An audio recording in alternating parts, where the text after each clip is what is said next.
see Charlie kind of have that night tonight?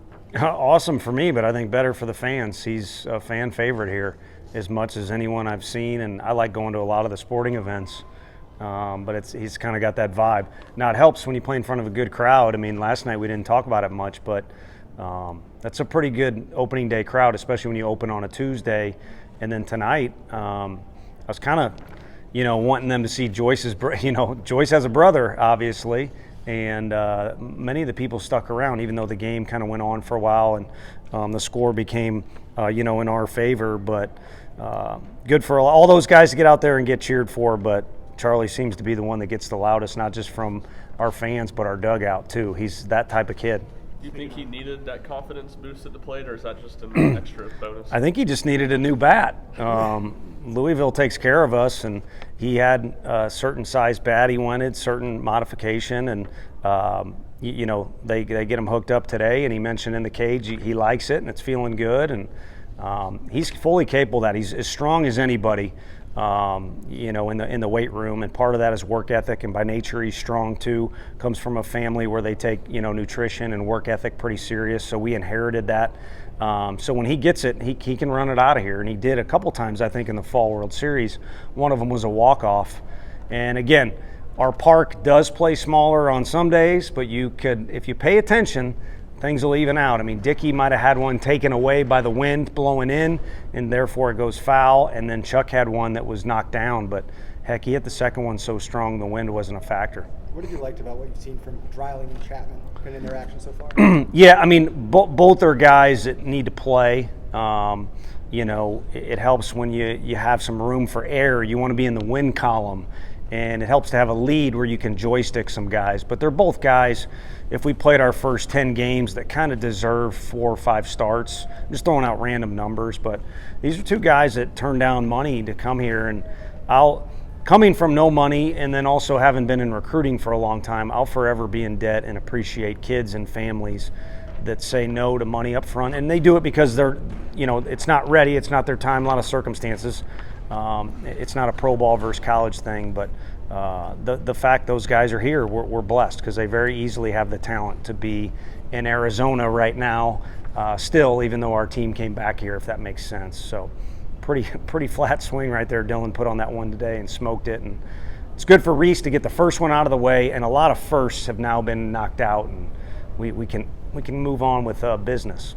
5 batters faced, 5 strikeouts from Zach Joyce to start the season. What have you seen from him?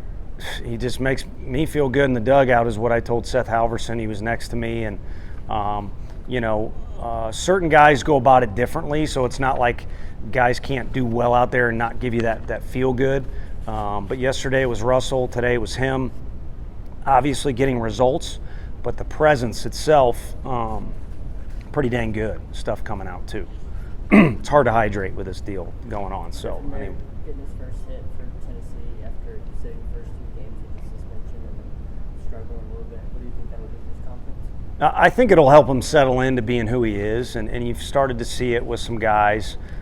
Jared yesterday, and you could argue today. I know the results weren't quite there, but with the one swing he put on one and just how he looked the last 2 days, settling more into who he is. It's when the season starts, you have a clean slate. That can be a good thing or a bad thing. You want everything to stay perfect or stay great. Well, good luck with that. You're going to take some blows, and you're hoping to give some blows. And then also when you step into a program where we've been fortunate enough to have success the last few years, you want to emulate what you saw prior to. Fergie was a good second baseman, blah, blah, Well, that's not going to work either. You can learn things from a Kobe Bryant or a Bryce Harper or whoever, but you can only be you. And we have added Griffin for a reason, and he looked like himself tonight. Is Wyatt Evans available? He's sore right now, so he's going through a throwing program, and Camden Sewell's similar, where you all would rather see us, our fans would rather see us win the last series of the regular season than the first. And it's not like we didn't take last weekend serious. Trust me, we did just as much as Grand Canyon and Arizona and UCSD. But those are 2 guys where we wanted to be conservative. And there's similar guys that are throwing for us in these games where, Joyce, for instance, is just coming back. I mean, he's thrown the ball this well in scrimmages too, but we're not babying him, but we'd like to progress him along. So yeah, he's capable right now of facing a hitter if we really needed him to, but we're going with a progression approach. How important was it to mix up some of those guys in the infield? I saw Mulgrove was short. Kyle Booker came in and played second. Just in games like this, just to kind of stay ready. Yeah, we've done it in scrimmages, but we talked last night in here about how scrimmages are different than actual games. So even if you don't get a play out there, which Simo and Jazzy, I thought they were going to duke it out for that fly ball. But even if you don't get a play, at least you can check the box of, you know, to me as a coach, the last thing you want to hear is an excuse. You just want guys to give forth their best effort. But as a coach, it's up to us to put them in a good position. And again, we've checked a lot of boxes for a first, and I don't know what our lineup is. I mean, Reese, Dylan, there's other guys that could break into it. There's other guys that could settle into being who they are a little bit better, like we talked about with Griff. So we might do some more mixing and matching as the non-conference season pushes along here. What did you see from Xander? Just 2 appearances into the season and the team as well. Yeah, steady Eddie. You know, I think the one thing we have is the flexibility to use him in the bullpen. With Redmond Walsh no longer being gone, us going a little slower with Wyatt. He's a guy who you can trust to field his position, come in, throw strikes, have composure when he comes out of the bullpen.